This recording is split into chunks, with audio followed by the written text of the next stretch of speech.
The great chamber of the Galactic Council stretched wide like an ancient arena. Hundreds of alien species sat in their designated seats, looking down at the humans standing in the center. The air smelled strange, a mixture of different atmospheres that the environmental systems struggled to balance. Taemin stood with his back straight, wearing the formal uniform of Earth's diplomatic corps. His dark eyes moved across the chamber, studying each alien face that stared back with contempt. Beside him, Hyjin held a data tablet close to her chest. She was the brightest scientist humanity had ever produced, and yet these aliens treated her like a primitive child. Behind them stood Captain Jiwon, young but already decorated with honors from a dozen successful missions. Her jaw was tight, hands clasped behind her back in military posture. The council head, a massive avian creature named Vorn, spread his golden wings wide. His voice boomed through the chamber with the help of translation devices. The human species stands accused of crimes against galactic peace. You have expanded too quickly. You have built weapons when we offered you protection. You have refused to share your research freely with the Council. How do you answer these charges?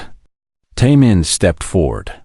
His voice was calm, but carried across the vast space. We answer that these are not crimes.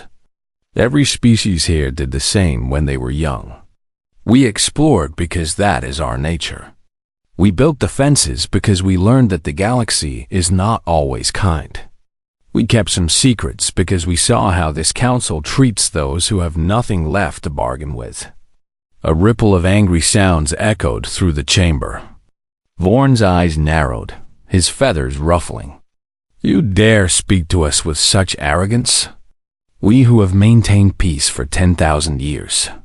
Peace for yourselves, Hyjin said quietly, but her words cut through the noise. We have seen the minor species. The ones who serve you without choice. The ones who gave up everything and received only scraps in return. The chamber erupted in chaos. Aliens shouted in 100 different languages. Some demanded immediate punishment. Others called for humanity to be destroyed entirely. Taemin felt Jiwon's hand touch his shoulder, a silent gesture of support. He knew this was how it would end. They had known from the moment they received the summons. Vorn raised one wing, and silence fell like a hammer. The Council has made its decision. Humanity is too dangerous to remain in civilized space. You are hereby exiled to the Outer Rim, the region of dead stars and spatial storms that no worthy species would claim. Your trade agreements are void.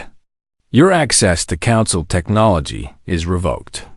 You will take your primitive ships and go, and you will not return. If any human vessel crosses back into Council space, it will be destroyed without warning. Taemin felt the weight of those words. The Outer Rim was considered a death sentence. Nothing valuable existed there, or so the Council believed. It was a wasteland where even sensors failed to work properly. But he kept his face neutral, refusing to give them the satisfaction of seeing fear. We accept your judgment, he said simply. Humanity will leave. As the human delegation turned to depart, Hyjin's eyes caught something on her tablet. She was looking at the star charts of the Outer Rim, the maps the Council had provided to ensure humanity knew where their prison was located. Her fingers moved quickly, zooming in on specific sectors. Then she smiled. It was a small smile, barely visible, but Taemin saw it. He knew that smile. It meant she had discovered something important. The walk back to their ship felt eternal. Alien species lined the corridors, watching them leave with satisfied expressions. Some made gestures that needed no translation. Others simply stared, already forgetting about the humans they had just condemned.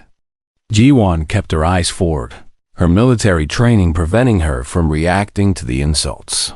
When they finally reached their vessel, a modest diplomatic cruiser that looked ancient compared to Council ships, Taemin allowed himself to breathe. The airlock closed behind them, cutting off the recycled atmosphere of the station. The ship's air tasted like home, like Earth. "Show me," Temin said to Hyjin as they reached the bridge. She pulled up her findings on the main display. The star chart of the outer rim appeared, marked with hundreds of red zones indicating dangerous areas. But scattered throughout were other markers, ones the Council had either missed or ignored. Strange energy signatures. Geometric patterns that suggested artificial construction. Readings that didn't match any known natural phenomena. "These are ruins," Hyjin said, her voice filled with excitement despite their situation. "Ancient ones. Older than the Council itself. I've been studying precursor theories for years. The few fragments we found suggested they existed in the galactic core, but what if we were wrong? What if they spread to the edges of the galaxy?" Jiwan leaned closer to the screen. "You think there's something out there? Something useful?" "I think the Council exiled us to the one place they never bothered to explore properly," Hyjin replied. "They saw dead systems and spatial anomalies and marked it as worthless. But what if those anomalies are hiding something?" Taemin felt something he hadn't expected to feel after the trial. Hope. He touched the communication panel. "Get me a channel to Earth, direct to the President. Tell them we're coming home, but we're not defeated. Tell them to prepare for a long journey, because humanity is about to disappear from the galaxy's view. And when we return, things will be different." The ship undocked from Prime Station, joining the small fleet of human vessels waiting in orbit. Together, they turned away from the bright center of the galaxy and pointed toward the darkness of the outer rim. Behind them, the Galactic Council celebrated their victory. Ahead of them, the unknown waited with secrets that would change everything. 10 years had passed since the exile. The outer rim had become home to humanity in ways the Galactic Council never imagined possible. Where they saw wastelands, humans found opportunity. Where they saw danger, humans found challenge. The spatial anomalies that made sensors useless became natural shields, hiding human activity from any curious observers. Captain Jiwan stood on the bridge of her exploration vessel, the Endeavor. She was older now, with lines around her eyes from years of staring at star charts. Her crew had been mapping the outer rim system by system, world by world. Today, they had found something extraordinary. "Captain, you need to see this," her navigator called out. The view screen shifted to show a planet that glowed with a faint blue light. But it wasn't the planet that caught Jiwan's attention. It was the structure orbiting it. Massive, geometric, and clearly artificial. "Get me Yoonji," Jiwan ordered. Yoonji arrived within minutes. She was humanity's leading expert in xenorchaeology, though that expertise had been limited to scattered fragments until now. She was young, barely 30, with sharp eyes that missed nothing. When she saw the structure, her breath caught. "That's not from any species in the Council," she whispered. "The architecture is completely different. The mathematical proportions are wrong for any known race." They landed on the planet's surface near a facility entrance. The structure was ancient but intact, as if whoever built it had constructed it to last forever. The doors were sealed, but Yoonji studied the symbols carved into the metal.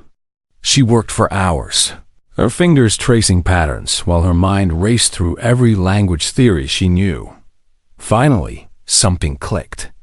The doors opened with a sound like thunder, revealing corridors lit by lights that had waited thousands of years to activate again. The team moved carefully inside, weapons ready but finding no threats. What they found instead were rooms filled with technology that made Council equipment look like stone tools. "This is a weapons foundry," Yoonji said as they entered a massive chamber. But not just any weapons. "Look at these designs." She pointed to holographic displays that flickered to life at her approach. "These could tear through any shield the Council possesses." In another section, they found terraform devices capable of making dead worlds bloom with life. There were star charts showing hundreds of similar facilities scattered across the outer rim. manufacturing centers, research stations, shipyards. An entire civilization's infrastructure, abandoned but waiting. While Jawan's team made their discovery, Administrator Dohyun was having his own revelation. He ran the largest mining colony in the Outer Rim, a rough place filled with rough people who had chosen exile over submission. His miners had been complaining about their equipment malfunctioning near certain asteroid fields. When Dohyun investigated personally, he found the cause. The asteroids contained elements that didn't exist on any periodic table. Materials that were impossibly strong, impossibly light, and reacted to energy in ways that physics said shouldn't happen. Dohyun wasn't a scientist, but he knew valuable when he saw it. He immediately called for Haejin. Haejin arrived at the colony within days, bringing her entire research team. When she analyzed the samples, her hands shook with excitement. These elements could revolutionize everything: power generation, ship construction, weapons, shields. The Council has been using primitive materials because they never looked in the right places. Back on Earth, Taemin had become the defense minister. The Exile had changed him, hardened him. He had spent 10 years building humanity's strength in secret, coordinating between colonies, organizing resources. When Jiwon's report reached him about the precursor facilities, he immediately understood what it meant. He called a meeting of humanity's leadership. Presidents, admirals, scientists, and colony administrators gathered in a secure location. Taemin stood before them with Haejin's analysis displayed on screens around the room. "The Galactic Council thinks we're dying out here," he began. "They believe the Outer Rim is killing us slowly. They couldn't be more wrong. What they saw as a prison is actually a treasure vault left by a civilization far greater than theirs. The precursors, whoever they were, built an empire in this region. They left everything behind when they disappeared." Haejin took over, showing images of the facilities and the new elements. "We can reverse engineer their technology, their manufacturing processes, their weapons. But we need to do it carefully and in complete secrecy. The Council must continue believing we're irrelevant." Admiral Minho, a hot-headed fighter ace who had earned his rank through skill and courage, slammed his fist on the table. "How long do we hide? When do we show them what we've become?" "When we're ready," Taemin replied calmly. "Not before. The Council has thousands of worlds, billions of ships. We have a few dozen colonies. But with precursor technology, we can level that advantage. We need time." Over the following months, humanity mobilized like never before. Yoonji led teams to activate more precursor facilities. Dohyun's miners extracted the strange elements by the ton. Haejin scientists worked around the clock to understand technologies that seemed like magic. And quietly, carefully, humanity began to build. The first new warship rolled out of a restored precursor shipyard 2 years later. It was sleek and deadly, combining human ingenuity with ancient design. It could move faster than Council vessels, hit harder, and survive damage that would destroy any known ship. Minho personally tested it, pushing it through maneuvers that would have torn apart a normal craft. "It's perfect," he reported with a fierce grin. "Give me a fleet of these, and I'll take on the entire Council Navy." "You'll have your fleet," Taemin promised. "But patience, Minho. We build in silence. We prepare in darkness. And when we return to the galaxy, we won't return as exiles. We'll return as something the Council never imagined we could become." Deep in Council space, only one alien seemed worried. Dex was a reptilian Council member known for paranoia and careful observation. He had noticed something strange. Human signals had completely disappeared. Not reduced, not quieted. Gone. As if humanity had vanished entirely. He brought his concerns to Vorn, but the Council had dismissed him with a wave. "They're probably dead. Or hiding in shame. Either way, they're irrelevant. Stop wasting the Council's time with your fears. But Dex wasn't convinced. He knew that silence could mean many things. And in his experience, when an enemy went quiet, it usually meant they were preparing something. He just wished he knew what. 15 years after the Exile, the Galactic Council had forgotten about humanity. In the grand chambers of Prime Station, debates now centered on trade disputes and territorial arguments between major species. The powerful fought over percentage points of profit, while the weak species served them in silence. Nobody spoke of the humans anymore. They had become a cautionary tale, a story to tell younger species about what happened when you challenged the Council's authority. SORA moved through the crowded markets of Prime Station like a shadow. She was human, but nobody here knew that. Her genetic modifications and biosculpt made her appear to be a common species from the Rim territories. She had arrived 3 months ago on a merchant vessel, carrying forged documents that identified her as a traitor. In reality, she was humanity's best intelligence operative, and her mission was simple. Watch, listen, and learn everything about the Council's current state. What she learned disappointed her. The Council had grown soft. Their security was lazy, relying on old systems and reputation rather than actual vigilance. Their military drills had become ceremonies, more about showing off than maintaining readiness. The major species competed with each other through politics and economics, not strength. They had no real enemies, so they had forgotten how to fight. SORA sent encrypted reports back to the Outer Rim regularly. She detailed military positions, fleet compositions, political divisions, and economic weaknesses. But her most valuable intelligence came from conversations in bars and markets. She learned which species were unhappy with Council rule, which colonies paid crushing taxes, which planets had been stripped of resources to feed Council worlds. In a quiet bar on the lower levels of Prime Station, Sora met with Jiho. He was officially a diplomatic attached from a minor species, but like Sora, he was human in disguise. They sat in a dark corner, speaking in a language that sounded like the local dialect, but was actually coded human speech. "I've made contact with 17 species who hate the Council," Jiho reported quietly. "Small ones, mostly. They provide resources and get nothing in return. Some have tried to rebel before, but they lack weapons and organization. The Council crushed them easily.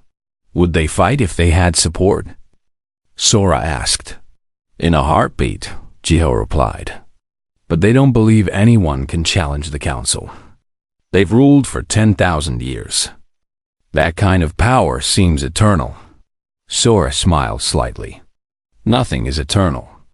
Empires rise and fall. The Council has just been waiting for someone to push them." Back in the Outer Rim, Hyjin stood before her greatest achievement. The precursor Starforge floated in space, a structure so massive it dwarfed planets. For 5 years, her teams had worked to understand its systems. For 5 years, they had carefully restored its power cores and manufacturing arrays. Today, they were ready to activate it. "All stations report ready," her chief engineer announced. "Power levels stable. Manufacturing protocols loaded." Hyjin took a deep breath. "Begin activation sequence." The Starforge came alive. Energy flowed through systems that had been dormant for millennia.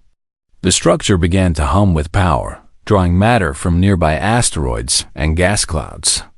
Inside its massive factories, machinery started building. Not one ship at a time, but dozens simultaneously. The designs were a fusion of precursor technology and human innovation, creating vessels more advanced than anything the galaxy had seen. Tay-Dashman watched the activation from a command ship nearby. He was older now, his hair showing gray, but his eyes remained sharp. Beside him stood Admiral Kyung, who had been promoted to lead humanity's new fleet. She was a veteran of the pre-Exile Navy. tough and experienced.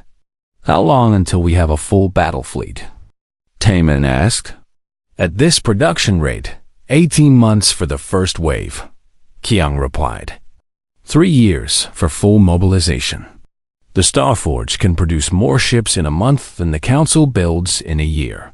Then we stick to the timeline, Taemin said. We move in 5 years. Not sooner. We need every advantage we can get. Deep in Council space, Dex continued his investigation despite mockery from other Council members. He had noticed something disturbing. Trade routes near the Outer Rim had reported strange sensor ghosts. Ships that appeared briefly on scans before vanishing. Energy signatures that didn't match any known technology.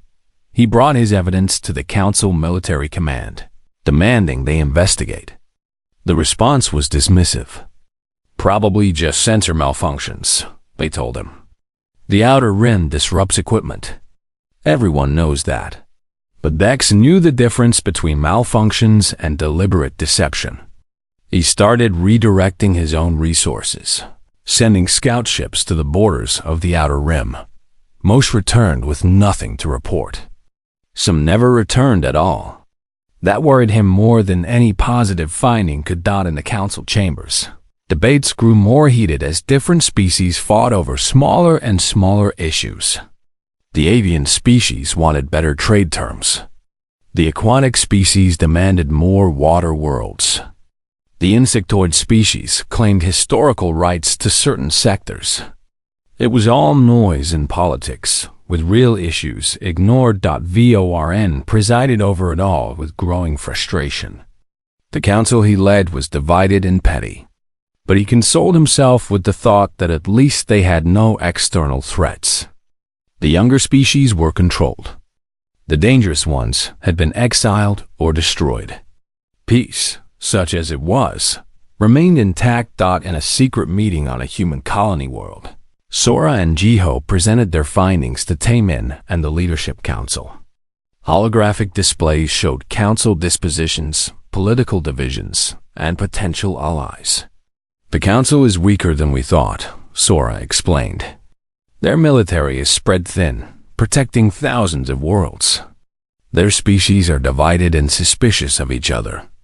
And there are dozens of minor species ready to revolt if given the chance. The question is timing, Jiho added. Some species are more desperate than others. If we wait too long, the council might notice the unrest and crack down. If we move too soon, we might not be ready. Taemin studied the data carefully. Years of planning had led to this moment. Humanity had transformed from exiles into a hidden power. Their technology surpassed the council's. Their military was smaller, but far more advanced. Their intelligence network had penetrated every major institution. The only question remaining was when to reveal themselves. We continue as planned, Taemin decided. 5 more years of preparation. We build until our fleet is overwhelming. We make contact with every oppressed species and coordinate with them. When we move, it won't be a battle. It will be a revolution. General Yuna spoke up. She commanded humanity's marine forces, soldiers equipped with powered armor derived from precursor technology. My troops are ready now. They've been training in secret for a decade. Give the word, and we can take any council world. I know, Taemin replied. But we fight smart, not hard. The council expects rebellion to be bloody and desperate. We'll give them something different. We'll give them an inevitability they can't fight. As the meeting ended, Haijin approached Taemin privately. The Starforge is working beyond expectations. We're producing ships faster than we have crews to man them. We're going to be ready ahead of schedule. Taemin nodded slowly. Good, because Dex is getting suspicious. I've read Sora's reports on him. He's not like the others. He's careful and paranoid. If anyone's going to discover us early, it'll be him. Can we do anything about that? We make sure that when he finds proof, it's too late to matter, Taemin said. Let him discover us. Let him warn the Council. By the time they react, we'll already be at their gates. 20 years after the exile, humanity returned to the galaxy. The first sign came when a Council patrol fleet near the outer rim border detected incoming vessels. The fleet commander, a veteran of minor skirmishes, wasn't particularly worried. Probably smugglers or pirates. His 12 warships moved to intercept, preparing standard warnings and weapon locks. Then his sensors officer screamed, "Sir, I'm reading 40 contacts." "No, 60. "No, they're still coming." Hundreds of them. The human fleet emerged from the spatial anomalies like sharks from deep water. They were beautiful and terrifying, sleek ships that moved with impossible grace. Their hulls were made from materials that seemed to absorb sensor beams. Their weapons glowed with energy signatures that made Council technology look primitive.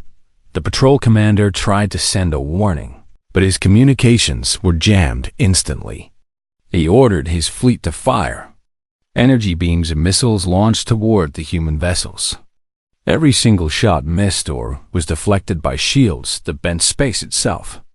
Then the humans returned fire. It was over in 40 seconds. 12 Council warships became expanding clouds of debris. The humans didn't even slow down.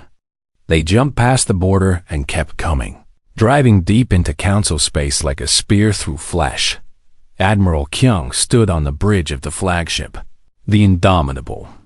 She was calm, despite commanding the largest human military operation in history. Around her, officers coordinated the movements of over 800 warships. Behind them came troop carriers, supply vessels, and mobile shipyards. This wasn't a raid. This was a conquest. First target? She asked our tactical officer. The Talon system. Mining colonies owned by Council corporations. Population is mostly enslaved workers from minor species. Good. General Yuna, your Marines are cleared to deploy. Remember the rules of engagement. We're liberators, not conquerors. General Yuna's face appeared on the communication screen. She wore powered armor that made her look 3 times her normal size. Behind her, thousands of Marines prepared to drop onto worlds below. Understood, Admiral. No civilian casualties. We target only Council military and authority figures. The Talon system's defenders were caught completely unprepared. Human ships appeared in orbit, broadcasting messages in 100 different languages. This is the human dominion. We come to free you from Council oppression. Lay down your weapons and you will not be harmed. Resist and you will be removed. The choice is yours. Most of the local garrisons surrendered immediately. A few tried to fight and were eliminated with surgical precision. Yuna's Marines landed in drop pods that fell like meteors. They moved through the mining colonies, breaking open prison barracks and destroying corporate offices. The workers, species humanity had never even met before, stared in shock as their chains were literally cut away. "You're free now," Yuna told them through a translator. "The Council doesn't own you anymore. Join us or return to your home worlds. The choice is yours." News of the human attack spread through Council space like wildfire. Within hours, every major species knew that the exiled humans had returned, and they had returned with overwhelming force. The Council called an emergency session. Vorn's feathers were raised in alarm as reports flooded in. "How is this possible?" he demanded. They were exiled with primitive ships. Where did they get this technology? Dex stepped forward, his reptilian eyes cold. "I tried to warn you. For years, I told you something was wrong. You called me paranoid. Now we face the consequences of your arrogance. This is no time for blame." Vorn shouted. "We need action. Send the enforcement fleet. Crush them before they spread further." The enforcement fleet was the Council's pride, a massive armada of 10,000 warships that had maintained galactic order for centuries.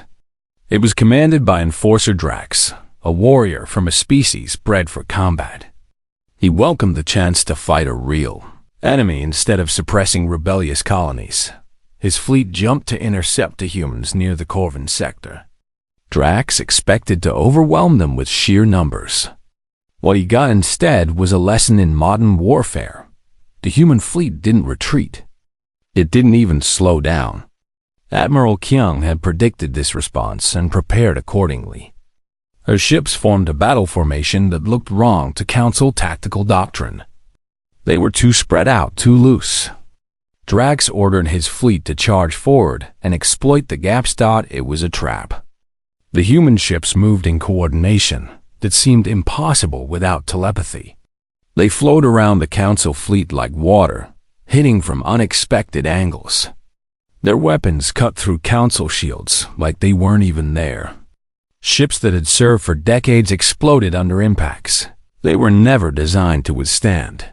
Drax's flagship shuddered as human fire raked across its hull. His shields failed, then his engines. Around him, his mighty fleet was being systematically destroyed. In 20 minutes, he had lost half his ships. In 40 minutes, he had no choice but to order a retreat. But the humans didn't let them go easily. They pursued, destroying ship after ship until Drax managed to jump to safety with less than 1,000 vessels remaining. The galaxy watched in horror as the impossible happened. The Council's enforcement fleet had been defeated. Not in a close battle, but decisively, brutally. The humans had proven they weren't just strong. They were superior. Admiral Jiwon led a separate task force to War Prime Station itself. She had been there 20 years ago for the trial. Now she returned with 50 warships at her back. The station's defenses activated, but she had studied them for years through Sora's intelligence. She knew every weakness, every blind spot. Her ships moved in perfect precision, targeting specific points on the station's shield generators. The shields collapsed in sections, allowing Marines to board without destroying the structure. Yuna personally led the assault on the Council chamber, her powered armor making her unstoppable. Council guards fired desperately, but their weapons barely scratched her armor. "The Council chamber is secure," Yuna reported. "We have detained all Council members present. Minimal casualties. The station is ours."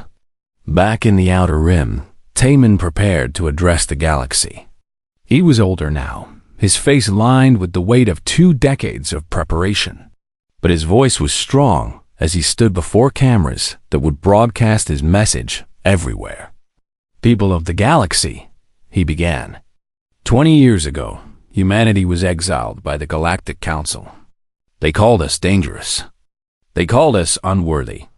They cast us into the darkness and expected us to die. But we did not die. We survived. We thrived. And we learned the truth about the Council's rule. Images appeared behind him, showing enslaved workers, stripped planets, and impoverished colonies. The Council speaks of peace, but they maintain it through oppression. They speak of order, but they enforce it through fear. They speak of civilization, but they built it on the backs of those too weak to resist. His tone hardened. The human dominion offers something different. We offer freedom. We offer partnership. We offer a galaxy where species rise through merit, not birth. Where advancement comes from ability, not politics. Where no species is enslaved or exploited. The message concluded with a simple statement. Join us voluntarily, and you will be welcomed as equals. Remain independent, and we will respect your choice. But the Council's reign's over. That era ended the moment we returned. The galaxy belongs to those who will build something better, not those who cling to ancient privilege. Within days, responses came flooding in. Minor species that had suffered under Council rule requested to join the Dominion immediately. Some major species condemned the humans publicly while sending secret envoys to negotiate. A few species pledged to fight alongside the Council, but they were fewer than expected. On Prime Station, now occupied by human forces, Vorn sat in a cell designed for his species. Taemin visited him personally. The old avian looked small without his robes of office, without his throne. "You made a mistake 20 years ago," Taemin said quietly. "You judged humanity by your own standards. You thought we would wither and die without your approval. You couldn't imagine that rejection might make us stronger." Vorn's eyes were dull. "What will you do with us?" "The council members will stand trial," Taemin replied. "Not a show trial like you gave us. A real one, where your crimes against minor species will be examined, where justice will be served. Some of you may walk free. Others will face punishment. But the council itself will never exist again." As Taemin left the cell, he felt no satisfaction in his victory, only the weight of responsibility. Humanity had destroyed an empire. Now they had to prove they could build something better in its place. 5 years after the return, the galaxy had transformed beyond recognition. The human dominion stretched across territories that once belonged to the council. But unlike the old empire, it was not built on conquest alone. 50 species had voluntarily joined, attracted by principles that seemed radical in a galaxy used to hierarchies and exploitation. Species that contributed equally shared equally. Species that worked hard advanced on merit. Species that needed help received it without becoming slaves in return. Tae-Min had become the first chancellor of the Dominion, elected by representatives from every member species. He was an old man now, his hair completely white, but his mind remained sharp. He stood in the new council chamber on Prime Station, which had been rebuilt to represent the Dominion's ideals. Instead of species looking down on petitioners, all representatives sat in a circle. Everyone equal, everyone heard.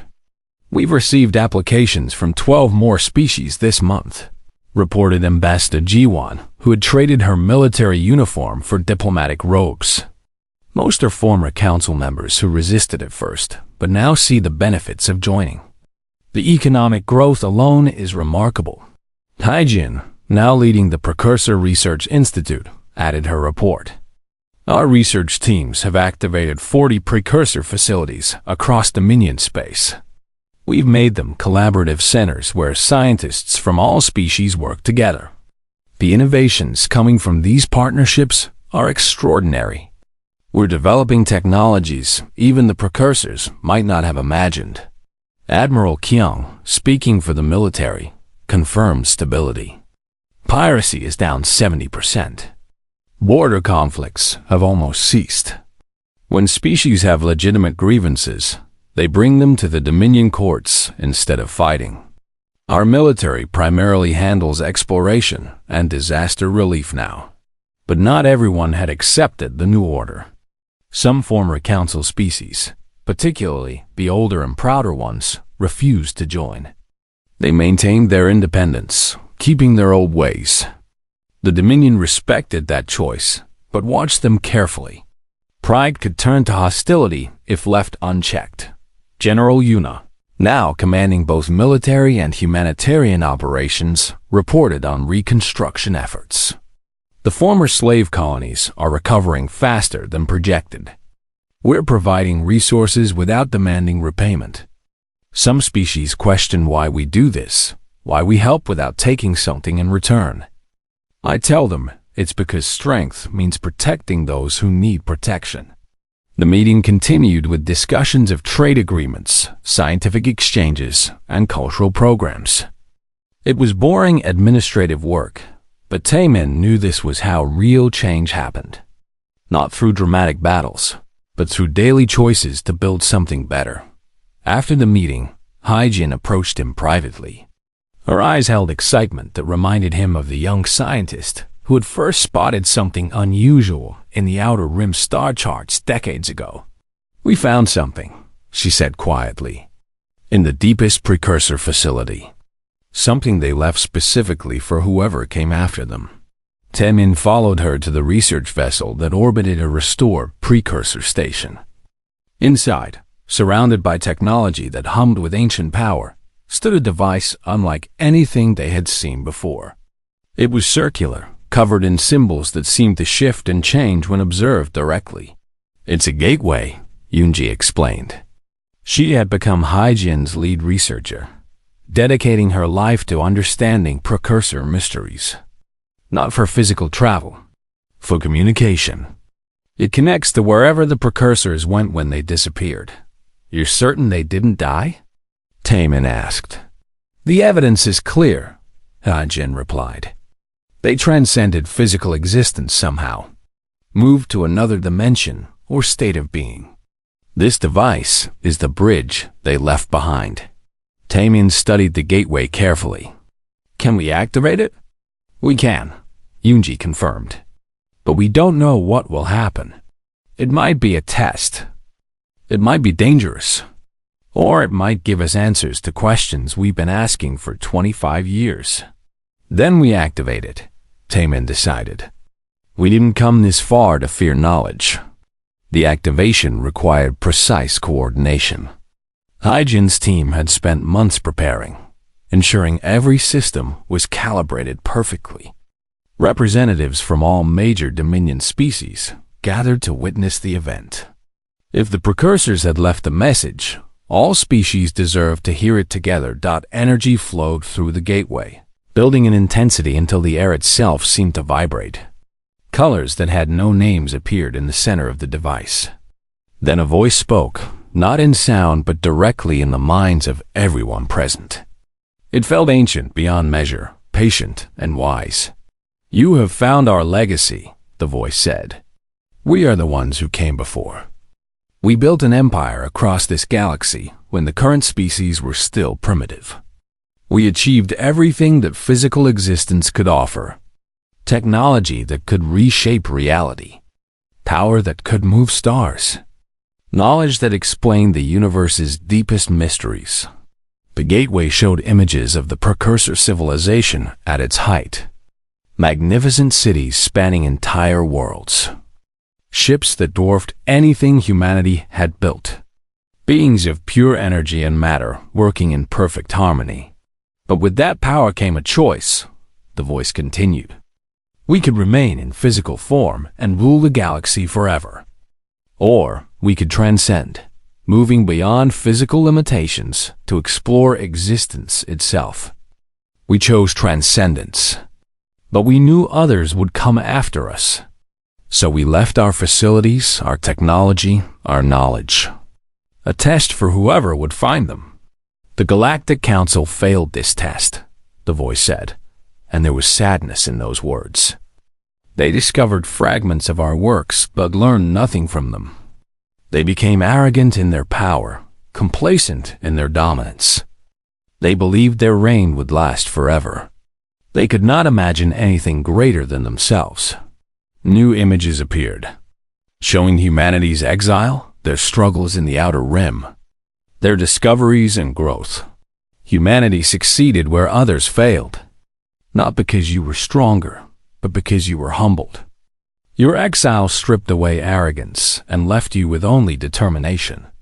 Your adversity taught you lessons the Council never learned. That strength comes from growth, not inheritance. That progress requires challenge. That true civilization lifts all people, not just the powerful. Taemin felt the weight of those words. 25 years of struggle, loss, and triumph had led to this moment. "The galaxy is yours now," the precursor voice declared. "Not to rule as the Council did, but to shepherd. Our facilities, our technology, our knowledge. All of it is your inheritance. Use it to build something we could not. A civilization that combines physical achievement with spiritual wisdom. A society that explores the universe while never forgetting the value of those who need help. You will face challenges we never knew," the voice continued. "New threats will emerge from beyond known space. Internal divisions will test your unity. The temptation to become like the old Council will always exist. But if you remember what you learned in exile, if you stay humble while remaining strong, you will succeed where we could not. The gateway began to dim. The precursor presence was fading. But final words echoed through everyone's mind. We will watch from beyond physical space. We will guide when we can. But the galaxy belongs to you now. Make it something worthy of our gifts. Make it something that would make us proud. The gateway went dark. Silence filled the chamber as everyone processed what they had witnessed. Then Taemin spoke, his voice steady despite the enormity of what had just happened. We've been given a responsibility greater than any species has ever known, he said. The precursors chose us not because we were perfect, but because we learned from our imperfection. They trusted us with their legacy because we proved we could grow. He looked around at the representatives from 50 species, all staring at him with expressions ranging from awe to fear to determination. We will honor that trust, Taemin declared. We will build a civilization that combines strength with compassion. We will explore the universe while protecting those who need protection. We will advance technology while never losing sight of why technology exists. To improve lives, not dominate them. In the months that followed, the revelation spread throughout the galaxy. Species that had remained independent reconsidered their positions. The precursors had spoken, and their words carried weight that political arguments never could. The Dominion grew not through conquest, but through choice. New exploration fleets launched, carrying the Dominion's ideals beyond known space. They would encounter other civilizations, other challenges, other opportunities to prove themselves worthy of the precursor legacy on Earth.